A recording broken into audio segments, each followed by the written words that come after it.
Les amis, j'espère que vous allez bien. Content de vous retrouver pour une vidéo qui n'était absolument pas prévue. Je sors de l'épisode The Bridge, je viens juste de le terminer. Hyper intéressant, hyper cool et je me suis dit ce serait intéressant d'en parler dans une vidéo. C'est pour ça que j'ai allumé la caméra et on va en discuter, on va en parler. Les invités dans cet épisode, Kylian Mbappé, Achraf Hakimi, les poteaux, Malik Bentala, l'humoriste, et il y a des nouveaux présentateurs aux côtés d'Aurélien Tchouameni qui, euh, qui host ce concept et cet épisode avec Sandy, il me semble, et Donnell. Voilà, si j'ai pas envie d'écorcher leur nom, mais il me semble que c'est ça. Et j'ai envie de commencer par remercier Aurélien Tchouameni. Alors, je sais que tu regarderas pas la vidéo, mais si jamais tu passes par là, Aurel, merci pour ce que tu fais. Merci pour ce concept. Merci pour ces vidéos. Merci pour The Bridge.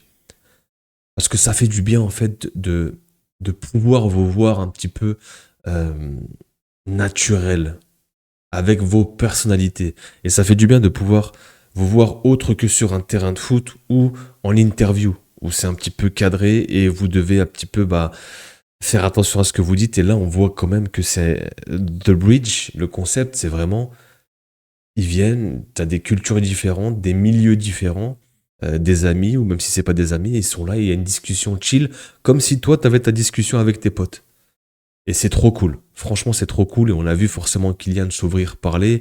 Aurélien hyper lucide aussi. Malik, toujours avec sa petite touche d'humour. Ashraf, c'était hyper cool aussi. Donc franchement, déjà, dans un premier temps, merci Aurélien. Moi, je kiffe le concept. Je les ai tous matés. J'en ai pas raté un. Et je trouve que c'est hyper important. Et c'est hyper important de pouvoir s'ouvrir aussi. Maintenant, il y a du YouTube, il y a d'autres plateformes, on peut écouter des podcasts. Et je trouve que c'est important de pouvoir s'exprimer aussi, autre que sur le terrain ou en interview, là où c'est cadré, comme l'a dit Kylian.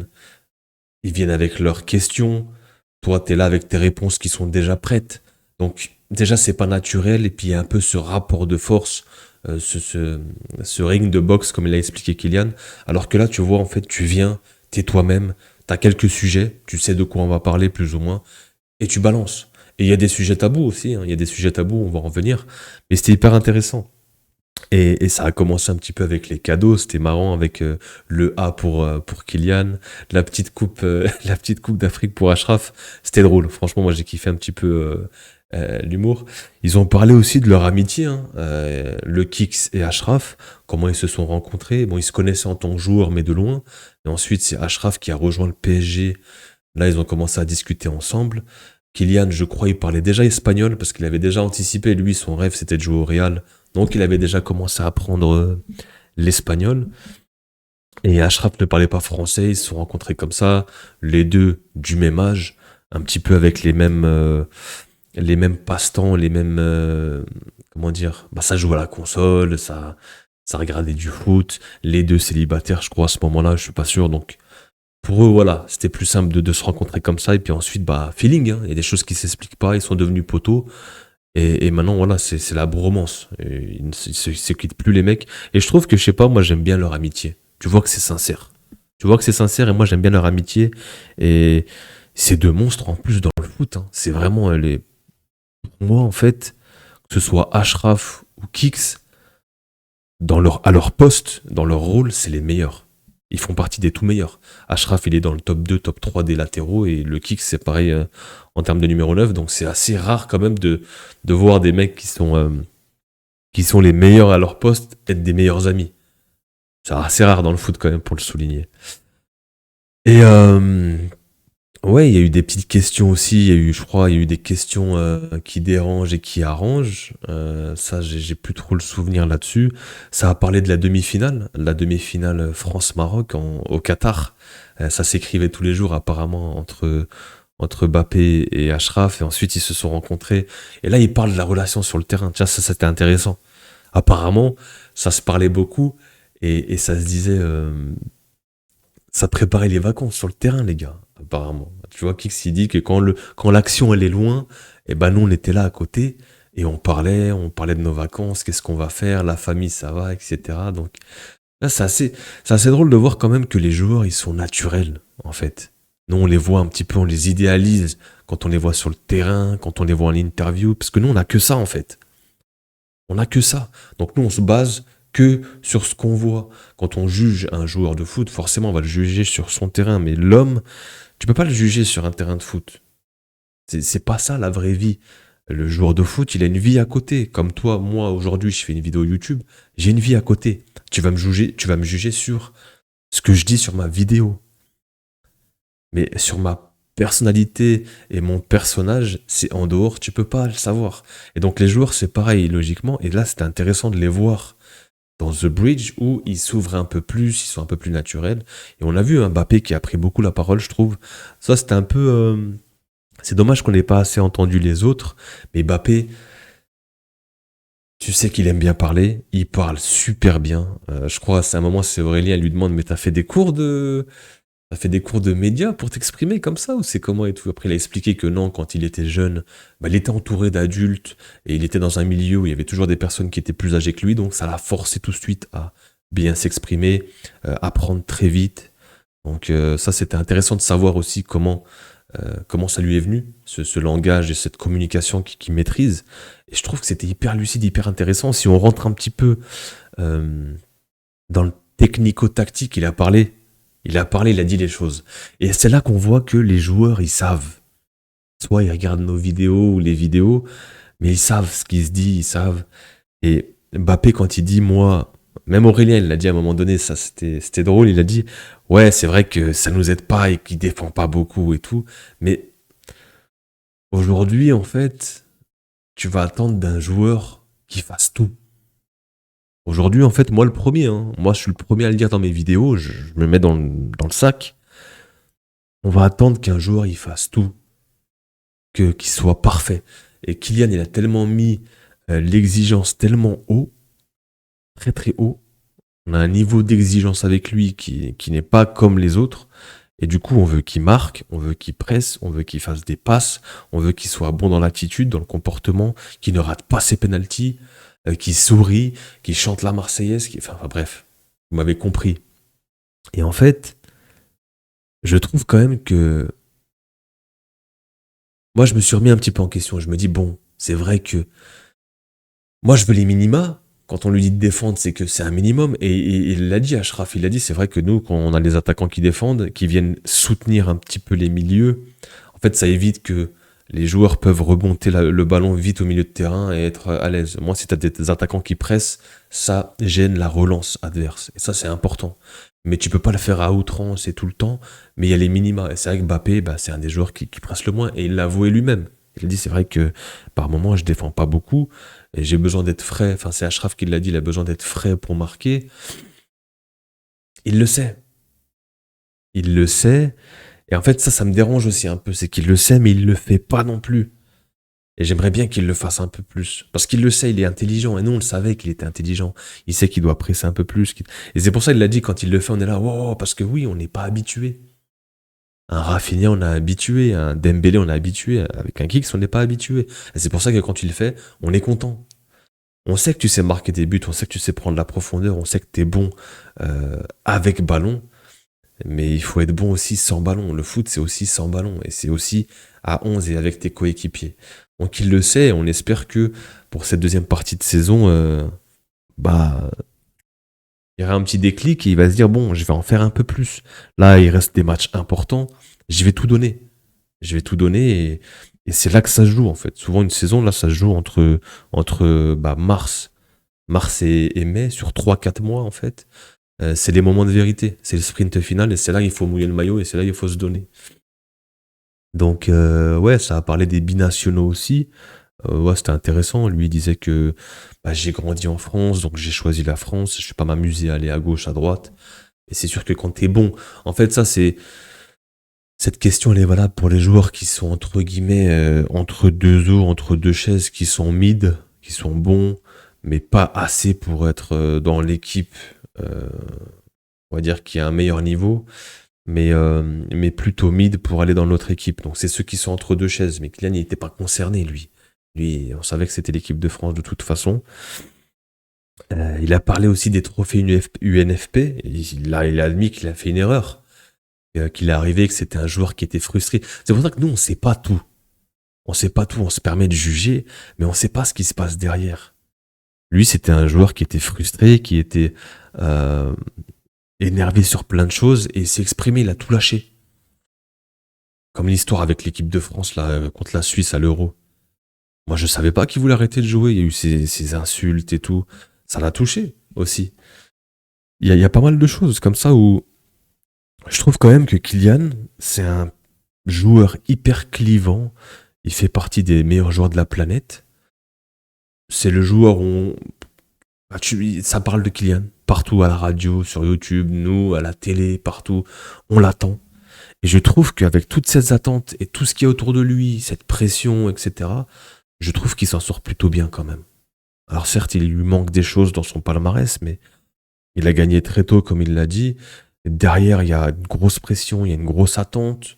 Le PSG, il le rappelle, hein, il y a quand même eu une demi-finale, des quarts de finale, deux demi-finales, une finale. Il a tout donné, il a poussé pendant 7 ans. C'était le numéro 7, et les gens, ils étaient heureux de l'avoir. Faut pas oublier les Parisiens.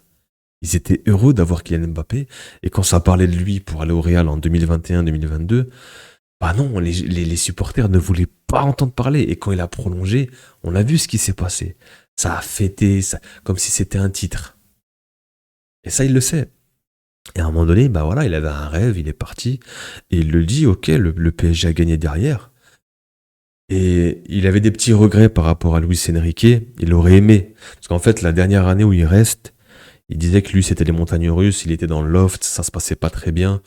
Il jouait plus en Ligue 1, il jouait qu'en Ligue des Champions, il n'était pas très concerné, il avait déjà la tête à Madrid, il se préparait, je pense qu'il avait déjà commencé à déménager, à se projeter dans son nouveau club, sa nouvelle ville et un nouveau pays. Et t'es pas dans des bonnes conditions adéquates pour performer. Alors que là, tu avais un coach qui aurait pu te faire évoluer. Et c'est hyper important, les coachs. C'est Malik Bentala qui dit quelque chose d'important quand il parle des réalisateurs avec les acteurs. Scorsese, Al Pacino, De Niro. Là, dernièrement, Beat Jordan avec, je sais plus c'est qui, il a dit le nom du réalisateur. Tu sais, des fois, tu as des duos, c'est des moments où ça match. Genre Zidane, CR7. Il y a eu un truc et ça a performé sur plusieurs années. T'as des, comme ça, des duos ou des personnages du monde du foot qui se rencontrent et il y a cette alchimie et puis ça fonctionne, tu vois. Et peut-être qu'on ne sait pas, hein, peut-être que Mbappé serait resté avec Lucho, il aurait progressé, peut-être que ce sera avec Arbeloa, ou peut-être que ça aurait pu être avec Xabi Alonso et Mbappé, on ne le sait pas. Mais ouais, il regrette un petit peu de ne pas avoir pu évoluer avec. Il le dit que c'est un super coach. Et Achraf le dit, hein. Achraf l'a dit, moi avant quand c'était Pochettino, bah, c'était assez standard. Mais quand Enrique est arrivé, il m'a réinventé, il m'a réappris le poste. Tu peux faire des relances à 3 comme ça en triangle. Tu peux un peu plus apporter offensivement, rentrer dans le cœur du jeu, avoir ce poste hybride. Et lui, ça lui plaisait parce qu'en fait, déjà à l'Inter et à Dortmund, c'était ce genre de joueur, ce piston. Il évoluait dans un système, c'était un 3-5-2 je crois, et il était piston, que ce soit à Dortmund ou à l'Inter, donc il était beaucoup plus offensif. Là, à Paris, il n'est pas dans un 3-5-2, mais il peut s'en rapprocher dans l'animation, ce qu'il fait sur son couloir. Donc c'était hyper intéressant, ça parlait technique, ça parlait tactique. Aurélien était très pertinent, il parlait aussi de quel est le poste le plus simple et le plus dur. Donc oui, défenseur central, c'est assez chill. T'es là, t'as tes latéraux, t'as tes milieux, t'as ton gardien qui peut sauver si tu fais une bourde. Dans une défense à 3, t'es assez pépère. Et c'est vrai, et c'est vrai qu'au milieu de terrain, c'est plus compliqué. Les prises d'information, il y a de la densité, tu joues vraiment au cœur du jeu, il faut que ça aille vite. Tu perds le ballon, c'est dangereux, ça se remarque. Tu dois être bon techniquement, tu dois pas avoir de déchets dans ton jeu aussi. Donc ouais, non, c'était hyper intéressant de savoir un petit peu tout ça. Ils ont parlé de Messi, quel est le joueur qui vous a le plus impressionné, votre idole entre guillemets. Moi j'ai kiffé quand Achraf il a dit que c'était Marcelo. Bah oui, en tant que latéral, il a vu Marcelo. Et c'est vrai que pour moi j'ai connu Marcelo, c'est ma génération entre guillemets, je l'ai vu évoluer, c'était trop fort. Franchement un latéral comme ça, exceptionnel. Et c'est vrai que lui, bah, dans son style, il s'en rapproche un petit peu, même à Nuno Mendes, hein. C'est Kylian qui en parle, ils disent qu'ils ont les deux là, ils ont des latéraux qui savent tout faire, qui peuvent rentrer dans le cœur du jeu, qui peuvent apporter offensivement. Et c'est vrai que ça, c'est très très fort du côté du Paris Saint-Germain, c'est qu'ils ont deux latéraux, c'est des bombes, c'est des fusées. Le kick, ça parlait de CR7. forcément, c'est sa génération. Il a dit qu'R9, il était trop jeune. Moi, j'ai connu R9 et c'est celui qui m'a fait aimer le foot. Et c'est mon joueur préféré all time. R9, moi, vous le savez, je l'ai assez répété sur cette chaîne. R9, pour moi, c'est trop fort. Il était en avance, il a révolutionné son poste. J'en suis sûr, le R9 de 2098 à 2002, tu le mets dans le foot actuel, il performe. Tellement il était en avance, tellement il avait des qualités, de la puissance, de la vitesse, de la technique. En fait, on voyait pas ça à l'époque. Dans les années 2000, c'était juste incroyable, en fait, ce qu'il réalisait. C'était hyper rare. Il n'y avait pas d'attaquant qui était capable de faire ce qu'il fait. C'est un des rares attaquants qui était capable d'avoir toute cette palette complète de numéro 9. Et Aurélien, lui, il a parlé de Samuel Eto'o, le côté Camer, pourquoi pas. Après, il a parlé aussi des milieux de terrain, hein. Les Kroos, il a parlé de Karim Benzema, c'était incroyable. Il a évolué avec lui, il a dû voir des trucs de fou. Il a parlé de Modric, Kroos au milieu de terrain, donc il a appris d'eux. Et je trouve qu'aussi, c'est bien que Aurel, il est hyper lucide. Et ça se voit dans son jeu. Il disait qu'en fait, des fois, il faut pas se réinventer, il faut savoir être bon dans ce que tu fais, dans ton rôle. Moi, je suis pas capable de faire ce que d'autres font, mais je suis bon dans ce que je fais. Il a une certaine exigence aussi. Il se dit, bon, je dois être à un certain niveau, je vais être le meilleur dans ce que je fais. Donc, tu vois qu'Aurélien, il est hyper lucide. Il est hyper lucide dans son poste, dans ce qu'il doit faire au milieu de terrain, et ça se ressent dans son jeu. Franchement, en ce moment, il est vraiment performant et ça fait plaisir. Donc ouais, ils ont parlé de plein de choses, c'était hyper intéressant. Moi, je me focus un peu sur le foot parce qu'ensuite, il y avait Donnel et Malik, ils ont parlé un petit peu aussi de leur domaine, de leur milieu. Mais c'est vrai que moi, ce qui m'intéressait, c'était un peu Mbappé, hein, il a beaucoup parlé et c'était intéressant d'écouter ce qu'il dit. Et on a vu quand même un Mbappé ouvert, libéré, qui n'avait pas peur des mots, des sujets tabous. Et ça fait du bien, ça fait plaisir, c'est pas calculé. Donc ouais, c'était cool, c'était intéressant. Et ouais, à la fin, du coup, ils ont parlé un petit peu des fondations, ça a parlé un petit peu, il y a une petite parenthèse sur le Ramadan avec Ashraf, c'était intéressant. Voilà, les fondations, ils peuvent redonner aussi. Ça, c'est important d'en parler.